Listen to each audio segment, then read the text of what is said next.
Shalom semua. Pada hari ini saya nak bawa kita untuk merenungkan firman Tuhan dari Amsal 13 ayat 16. Saya akan baca untuk kita.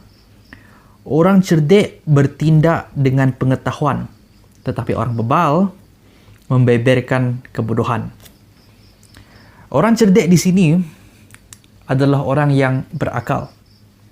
Orang yang mempunyai hikmat sebelum dia bertindak atau sebelum dia mengucapkan kata-kata yang akan keluar daripada mulut dia, dia akan fikir dahulu. Dia akan melihat keadaan situasi, dia akan melihat orang yang ada, dia akan melihat masa, dan banyak lagi perkara yang dia akan lihat. Itu menunjukkan dia berfikir sebelum dia bertindak. Kerana dia tidak mahu memalukan diri dia, dia tidak mahu menjatuhkan maruah dia dan memalukan dan merugikan diri dia pada akhirnya dan orang yang ada di sekeliling dia. Jadi dia berfikir dulu. Dalam kata lain, dia tidak mahu kelihatan bodoh atau mendedahkan kebodohan dia. Dia mempunyai hikmat, orang yang berakal. Lain pula dengan orang yang bebal. Orang yang bebal di sini straight to the point, orang yang bodoh. Orang yang tidak mempunyai hikmat. Dia tidak berfikir dulu sebelum dia bertindak. Dia buat suka hati saja. Kemudian baru dia berfikir bila dia sudah berada dalam masalah. Dan orang yang seperti inilah orang yang selalu buat masalah, jatuh dalam masalah, dan susah mau keluar daripada masalah.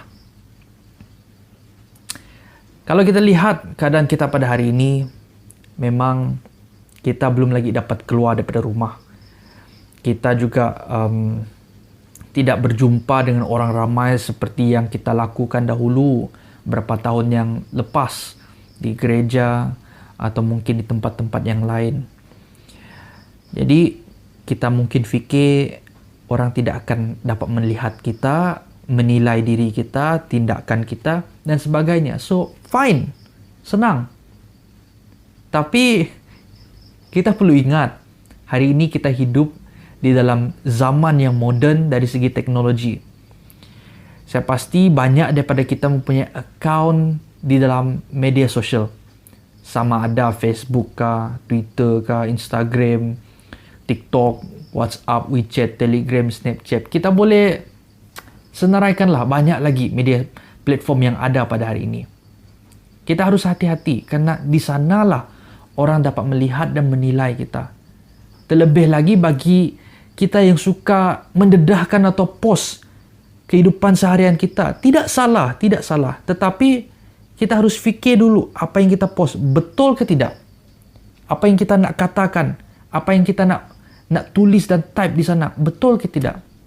Apalagi hari ini ada fungsi status atau story yang akan menyiarkan apa yang kita nak kata, yang kita nak tunjuk, yang kita nak dedah dalam tempoh waktu yang pendek. Dan kalau kita lihat beberapa bulan yang berlalu, yang lepas, banyak kes viral kerana tindakan mereka yang bodoh. Kes viral yang memalukan. Kes viral yang menjatuhkan maruah mereka. Merugikan mereka dan orang yang ada di sekeliling mereka. Membuat netizen atau orang ramai sakit hati kerana melihat tindakan yang bodoh. Hari ini bukan hanya bila kita berjumpa dengan orang, baru orang dapat lihat kita. Tetapi hari ini, melalui media sosial juga, dapat membuat kita jatuh dan memalukan kita bila kita tidak berjaga-jaga sebelum kita type. Kalau dulu ada kata, berfikir dulu sebelum bercakap. Hari ini, berfikir dulu sebelum post. Jadi sebagai orang Kristen, orang yang percaya, kita perlu berfikir dulu sebelum kita bertindak. Terlebih lagi di media sosial. Karena bukan lagi 10, 20, 30 atau 100 orang. Hari ini berjuta-juta orang dapat melihat kita. Tidak semua orang bersependapat dengan kita. Tidak semua orang mempunyai latar belakang yang sama seperti kita. Lain orang, lain budaya.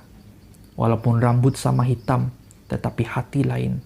Kita tak boleh berasumsi lagi semua orang akan berfikir seperti ini. Tidak. Lain orang, lain pola pemikiran mereka. Jadi semakin maju teknologi, semakin berubah budaya, kita juga sebagai orang yang percaya harus berhati-hati. Mungkin kita berfikir susah. Selalunya emosi dulu sebelum tindakan. Firman Tuhan telah beri cara kita hidup dalam dunia ini. Cara yang senang. Kita sendiri belum punya penguasaan diri untuk melakukannya. Kalau kita lihat juga keadaan kita di dalam pandemik ini, daripada kita post benda yang tidak patut, yang tidak menjadi berkat dan hanya membawa kepada masalah, marilah kita post sesuatu yang membangunkan satu dengan yang lain. Sehingga nama Tuhan dimuliakan. Jadilah orang cerdik dan jangan jadi orang yang bebal. Tuhan memberkati kita semua.